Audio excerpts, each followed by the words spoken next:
This is Minister Paul, a watchman on the wall out here in Northern California. It's still Friday, praise God. April 24th, 2015. It's approximately 9:25 a.m. That's Pacific Standard Time. I cite and stand on the Fair Use Act to show parts of stuff that may be considered copyrighted for me to use fair use for teaching and criticizing and educating the public on things that I think are critically important. Okay? Now let's go into this. This is the second subject. I'm going to explain something real quick before I go into this, and I don't think I'll run long on this. I received a private communication from a subscriber of mine that we've talked, offline, outside of the YouTube community on several different issues for some time now. I trust this person, and they wish to remain unidentified because they have family involved, and I've read the email. I see it to be true. And on the topic I'm going to discuss is brain implants and Obama's brain initiative and the mark of the beast and where our future is heading quickly. And I also want to say that there's many others, such as Sister Rachel. I don't know if it's Raquel or Rachel, but I think it's been 2 years now. Time's going by so quickly that her and I have been receiving the same information. And she's in London, and I'm in NorCal, and this is a God thing, This isn't a YouTube subscriber thing. This is a God thing for that to happen. Outside of God, it's impossible, and I just want to say that outside of God, I'm nothing, and I do this for Him and His people. He loves you. So I'm just going to kind of begin. I'm going to go through a few quick links, and I'm going to put the links in the description box so you can go and read and educate for yourself. But this is March of 2015. March of 2014. Obama's given a speech on his brain initiative in the National Institute of Health, NIH. And he says everything in a jokingly fashion, but none of this stuff is a joke to me anyway. Help them learn and explore, and we fund grants to help them turn a dream into a reality. And we have a patent system to protect their inventions. And we offer loans to help them turn those inventions into successful businesses. And the investments don't always pay off, but when they do, they change our lives in ways that we could never have imagined. Computer chips, GPS technology, the internet. All these things grew out of government investments in basic research, and sometimes, in fact, some of the best products and services spin off completely from unintended research that nobody expected to have certain applications. Yeah, well, we expected this one because it's in the Bible now. I'm not going to start dissing this man. I'm 51 years old. When I was in the military, the chain of command went Ronald Reagan, Vice President George Bush Sr., and Haig. It was Alexander Haig and George Shultz. That was the Secretary of State and Secretary of Defense. It was just a totally different world. We didn't go out and patrol streets. We went overseas and patrolled the enemy territory to keep America safe. We didn't patrol America. I don't know why people have a problem with this. I mean, all I'm saying is the world's changed. Now, do you remember when Obama said, if you have a small business, you didn't do that. You didn't build that. I mean, I shook my head. I think it was in 2012 when he said that, because I created my own small business, a private protection company, with blood, sweat, and tears, and ended up going out of business. And He's saying, yeah, you know, that the government did that for me. You know what? All they did was tax me. Unbelievable tax. But I'm getting off topic here.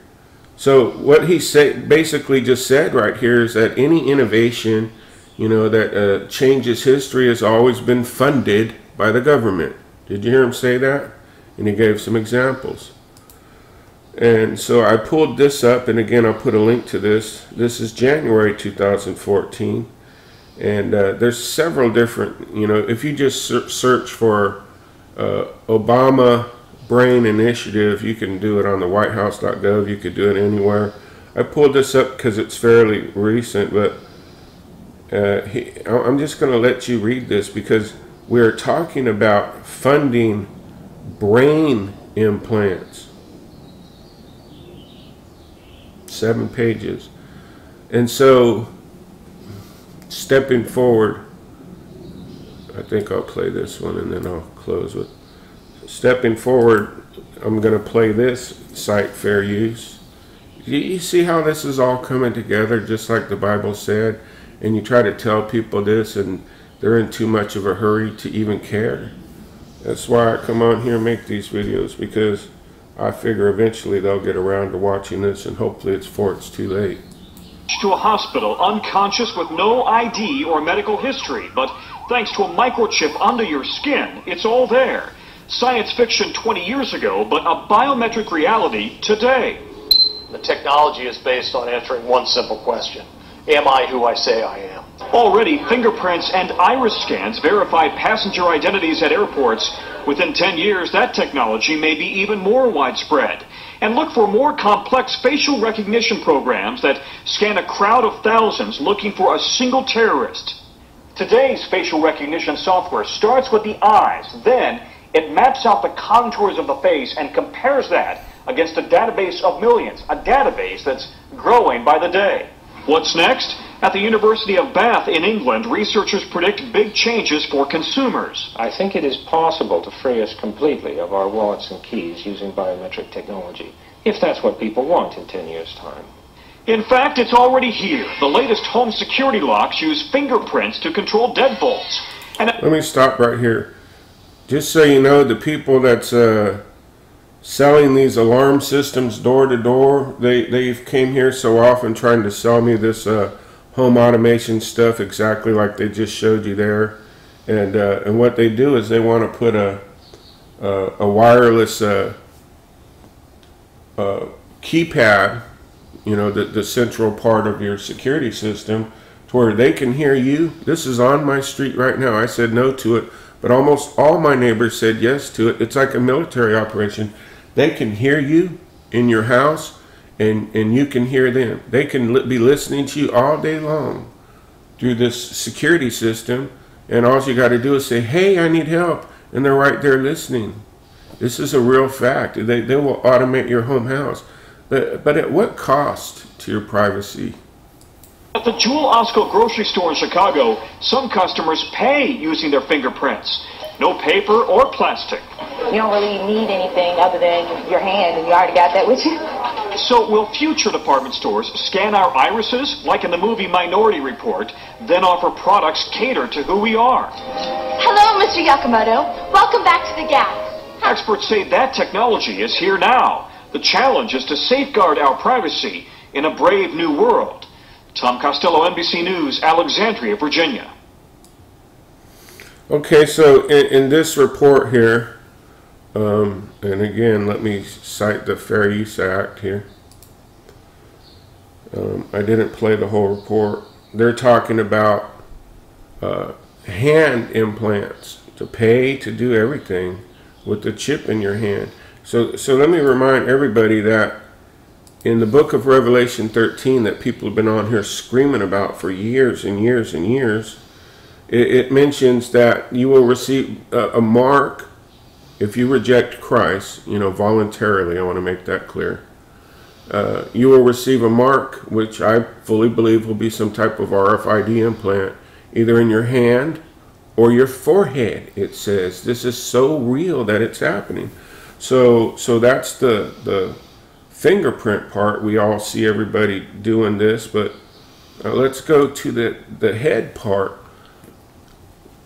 This person, who I understand wants to remain anonymous, and I would, if I was them too, their father works for the CIA at a very high level. She had said in an Illuminati type level. And what he's been doing is he's disowned her. And, took away her inheritance and everything because her Christian faith and walk with the Lord. I mean, it just literally disowned her. But he has other children whom are in college and such, that he's emailing this information out, encouraging them to consider this in the future. I mean, to me, that is just evil. It's evil. I'm not saying anything about this man. I'm saying it's evil, as in evil is permeating this world. So now he's trying to get this subscriber of mine's sister to take this implant. And he works for the CIA. Do you see how subtle this stuff is coming in? And he sent her this article and saying you should really, consider this. So I'm going to read it. Imagine having a flawless memory, or enhanced vision, or night vision, or laser beam focus, or supersonic hearing. And then it goes on to, it says you could be a world-class cook, have an expert golf swing, you could download information into your brain. This is nonsense. I would never do this. Look at this part. What if, and this is going to sound so crazy, you could speak telepathically with your significant other at dinner parties? Well, all you got to do is get a chip in your brain. I read something yesterday where they can do like a whole head transplant, and that they believe now that they are very close to obtaining immorality. Well, let me tell you something. We're all immortal, but they're not doing it for God. They're doing it for Satan.